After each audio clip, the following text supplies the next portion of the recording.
इसकी भाजी बनती है ना। ये जितने भी कफ साइरप आते हैं ना, खांसी के लिए जो दवाई आती है उसमें इसी का यूज होता है, बड़ा मेडिसिनल प्लांट है। और भी डिसीज हैं, जैंथियम स्टूमेरियम करके है, वो भी उसका भी मतलब वहाँ पे जहाँ पे वो होगा इसको नहीं होने देता। और एक बायोलॉजिकल कंट्रोल में आप कभी ध्यान से देखना, जिस गाजर घास के पौधे की पत्तियाँ कटी मिलें, एक काले रंग का बीटल होता है, मैक्सिकन बीटल, वो जरूर इसको खाता है। और ये इंसेक्ट में भी एक ही इंसेक्ट है जो इसको खाता है। अच्छा, कोई रोग नहीं आता इसमें, ना तो कोई फंगल डिजीज, ना बैक्टीरियल डिजीज, कोई टाइप की डिजीज इसमें नहीं आती है। तो बायोलॉजिकल कंट्रोल में एक तो ये कैसिया टोरा और दूसरा मैक्सिकन बीटल, इनके माध्यम से वो मैक्सिकन बीटल क्या करता है, नेचुरली कंट्रोल करता है, लेकिन उसकी भी एक कैपेसिटी है खाने की। अब इतना ज़्यादा एरिया में वो भी नहीं खा पाता है, लेकिन वो कम करता है थोड़ा सा। तो हमें अपने खुद से इसमें प्रयास करने पड़ेंगे इसको कम करने के लिए। और इसका तरीका वही है कि इसका बीज न बन पाए, और किसी तरह से हम सीड साइकिल बनती है ना, एक साल फिर दूसरे सीजन, फिर तीसरे सीजन, ऐसे तो चलते रहेगा अनंत काल तक। और चारा में यही है, साइंस यही है चारे में, कि उसका जमीन के अंदर उसका सीड बैंक बना है उस खरपतवार का, तभी वो हर साल 10 साल करेगा।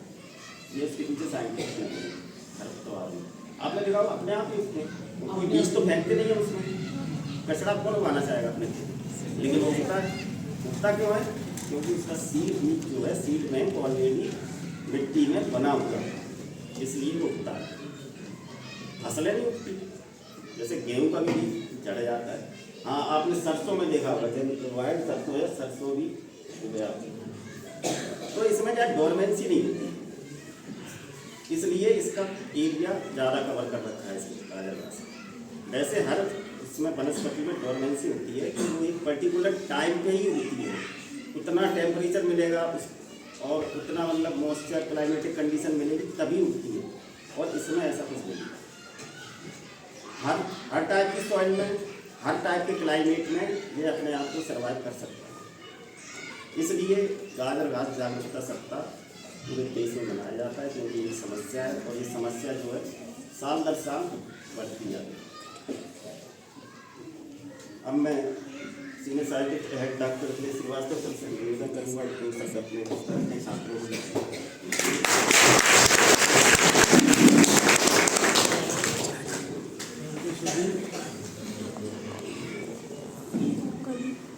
इस स्कूल के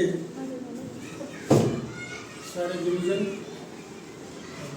मेरे साथी वैज्ञानिक doctor Varun, doctor Sudeep sir, सारे यंग फ्रेंड्स, सारे बच्चे, एक्चुअली ये जो वीड है खरपतवार, इसको जो अपन करते हैं, वीड का ये मतलब होता है, इसकी परिभाषा ये है कि ऐसा कोई भी पौधा जिसकी जहाँ ज़रूरत ना हो और वहाँ उगता है, उसको खरपतवार कहा जाता है। जैसे गेहूं के खेत में चना अगर उग गया है ना, तो चना भी खरपतवार है। ठीक है, ये इसकी साइंटिफिक डेफिनेशन है। तो इंडिया में 24 ऐसे पौधों को सिलेक्ट किया गया जो कि मानवता के लिए खतरनाक है। खेती किसानी के लिए तो ठीक है, मानवता के लिए, पूरे वातावरण के लिए, पूरी बायोडाइवर्सिटी के लिए जो हार्मफुल है, उनमें से एक ये है गाजर घास। और ये इतना खतरनाक है कि एक बार अगर ये हो गया ना, तो इसको ख़त्म करना ये हरकुलियन टास्क एफर्ट हो जाता है, बहुत ही मुश्किल काम हो जाता है। ठीक है, मैं एक पर्टिकुलर टर्म है, मैं सुदीप सर को शायद याद आ जाए, इस पौधे की एक और विशेषता है। इसकी ये विशेषता है कि ये जहाँ उग गया ना, तो इसकी जड़ों से एक पॉइजन निकलता है। क्या नाम है उसका? Actually I am unable to recall. Hydroxide का सिर्फ उसका ज्वार का है ना, मतलब एलिलोपैथिक इफेक्ट। हाँ, एलिलोपैथिक इफेक्ट। ये क्या करता है सर, आप लोगों की जानकारी के लिए बता रहा हूँ कि ये ऐसा विष छोड़ता है जमीन में, दूसरा पौधा नहीं, ये उगेगा तो सिर्फ ये ही उगेगा, दूसरा कोई पौधा नहीं उग सकता। मतलब दूसरे पौधे को नष्ट कर देगा।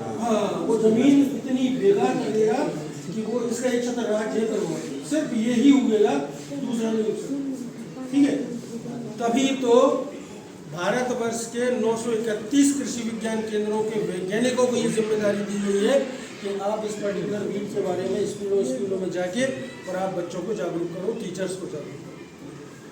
ठीक है, इसका सबसे बड़ा उदाहरण मेरे घर में है, मैं कितना परेशान हूँ इससे। मेरी वाइफ को ठंडों में 2-3 महीने, अगर हम एक बार भोपाल चले गए और कार का कांच खोला रह गया तो 3 महीने उसकी सर्दी नहीं जाती, छींक छींक की हालत परेशान। मैं बहुत परेशान हुआ। आखिर में एक डॉक्टर साहब हमें मिले, उनने मेरे से कहा कि आप एलर्जी टेस्ट कराओ। हमने एलर्जी टेस्ट कराई। एलर्जी के टेस्ट जो है बड़े कॉस्टली होते हैं। उसमें एलर्जी का की आई गाजर घास की पराग कर, वो घर के आसपास है, समझ रहे आप। तो एक बार अगर उसको एलर्जी हो गई, मैं अपनी वाइफ की बात बता रहा हूँ, तो 3 महीने तक हड़कान, परेशान, नाक आँख सब लाल, फीवर, और 3 महीने की हालत रहती है। इतना खतरनाक है इसके। ये कंटिन्यूस गाजर घास अगर आपके बेस तक है, कमर तक है, और आपकी भैंसें और गाय चलती हैं, और अगर उनके थनों में अगर जरा सा भी कोई घाव है और अगर इसके टच में आ गई तो मस्टेटाइटिस एक रोग हो जाता है उनको। उस रोग को ठीक करने में ये स्थितियाँ आती हैं, कई बार तो थन को आपको पूरा रिमूव करना। ठीक है, research, Indian council of medical research के साइंटिस्ट की ये रिसर्च है कि अगर बकरियों का दूध बड़ा फेमस है, बच्चों को अपन कहते हैं पिलाओ, लेकिन अगर इसके ऊपर फीड कर रही है आपकी गोटरी, आपकी बकरियां अगर इसके ऊपर फीड कर रही है और वो बच्चों को अगर आप दूध दे देते हो तो इवन डेथ तक हो सकती है आपके न्यूनेटर की, आपके छोटे से शिशु की मृत्यु तक हो सकती है। ठीक है, तो मेरा आप सभी से ये निवेदन है। बाकी जानकारियाँ डॉक्टर वरुण सर ने, डॉक्टर सुदीप सिंह सर ने आपको दी है। थोड़ा बहुत, चूँकि ये मेरा सब्जेक्ट नहीं है, लेकिन जो थोड़ा बहुत ज्ञान है उसके बारे में मैंने आप उससे अपन ने चर्चा की। तो मेरा आप सभी लोगों से ये निवेदन है कि अगर सरकार की ये मंशा है कि बच्चों के बीच तक ये बात जाना चाहिए, तो आज आपको लगा होगा कि जिसको आप बहुत साधारण सा, बहुत बुरा है, आपके सर ने वैसे बहुत प्रयास किया, उसको खत्म कर दिया है। और तो अगर आपको कहीं भी ये दिखता है ना, तो इनिशियली ही स्टेज में इसको आप ख़त्म करें। अपने पेरेंट्स को बताएं, अपने फ्रेंड्स को बताएं, अपने पड़ोसियों को आप इसके बारे में चर्चा करें। क्योंकि जैसा सुदीप सर ने बताया, 45 लाख मिलियन हेक्टेयर जमीन, कितना होता है 45, हिंदी में क्या बोलेंगे? 1 मिलियन 10 लाख हेक्टेयर होता है। 1 मिलियन मतलब 10 लाख हेक्टेयर, तो 45